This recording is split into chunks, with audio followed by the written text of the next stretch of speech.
আমার একটা সুবিধা বা অসুবিধা দুটোই। এর আগে 2008 সালে আমার আইন এবং ভূমি মন্ত্রণালয় ছিল, সঙ্গে ধর্মও ছিল। তো ভূমি মন্ত্রণালয় এর আগে আমার অভিজ্ঞতা কিছুটা হয়েছে দেখাশোনা। তো সবচেয়ে বেশি আমি যেটাতে প্রেসড হয়েছি সেটা হচ্ছে যে 2008 থেকে 2024 এর মাঝে এই 16টা বছরে ভূমি মন্ত্রণালয় কিন্তু সমূহ উন্নতি হয়েছে এইভাবে যে জনসেবা দেওয়ার জন্য অটোমেশনের যে প্রোগ্রামগুলো নেওয়া হয়েছে সেগুলো অনেকটা আগিয়েছে। কিছু কিছু জায়গায়, অধিকাংশ জায়গায় কাজ হচ্ছে, কিন্তু যেহেতু এটার পাবলিসিটি একেবারেই নেই, ওনার বোধহয় পাবলিসিটি চাই, তো পাবলিসিটির দরকার নেই, এটা তথ্যগুলো দিলেই হয়ে গেল। এটা তথ্য দেওয়া জনসাধারণ যে খতিয়ান আমি অনলাইনে পাচ্ছি, আমি খাজনা অনলাইনে দিতে পারছি, তো এগুলো তো একটা বিরাট অ্যাচিভ। আমাকে যেতে হচ্ছে না ওখানে 5 টাকা খাজনা দিতে গিয়ে 100 টাকা দিতে হচ্ছে না, সময় মতো পেয়ে যাচ্ছি। এবং এখানে অনেক বড় বড় বা আরও ব্যাপক একেবারে গ্রাম পর্যায় পর্যন্ত মানুষ যাতে সার্ভিস পায়, তখন মানুষের কী দরকার? আমার পায়ের নিচে একটু মাটি, মাথার উপরে একটু ছাদ।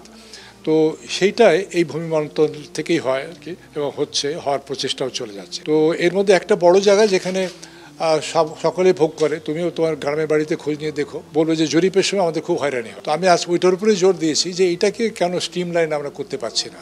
এটা বছরের পর বছর মানে যুগের পর যুগ চলতে থাকে কেন?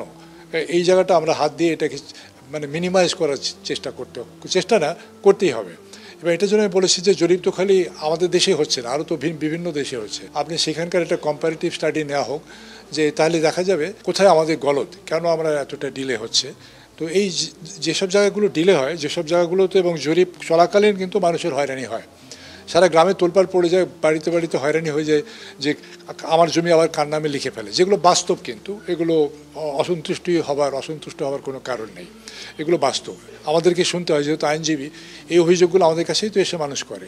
আমরা আদালতের সুরাহা খুঁজি, তো আদালতে কেন যাবে? সে জরিপের সময় সঠিক জরিপটা যদি হয় তাহলে তো তাকে আদালত পর্যন্ত আসতে হয় না। তো এইটার ইম্প্যাক্ট অনেক বেশি। একটা ভুল যদি জরিপ হয়, ভুল তথ্যের উপরে যায়, তো তাকে টানতে টানতে অ্যাপিল ডিভিশন পর্যন্ত যেতে হয়, যেটা আদৌ হওয়া যৌক্তিক ছিল না আর কি, যদি আমি কাজটা ঠিক মতো। তো এই সব বিষয়গুলো নিয়ে করেছি। আরেকটা যেটা আমরা খুব নাজুক অবস্থায় আছি, সেটা হচ্ছে ভূমির পরিমাণ। কৃষি জমির পরিমাণ কিন্তু ব্যাপক হারে কমে যাচ্ছে।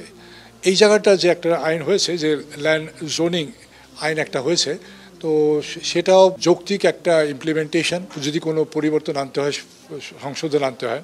আর আরেকটা হচ্ছে যে একটা আইন হয়েছে, ভূমি অপরাধ ও প্রতিকার আইন 2023। তো যার ফলে এটাও একটা বড় এরিয়া, মানে একটা জাল দলিলের কারণে কিন্তু এটা গড়াতে গড়াতে অ্যাপিলেট ডিভিশন পর্যন্ত যায়। জুডিশিয়ারিকে আমরা এনগেজ করে রাখি।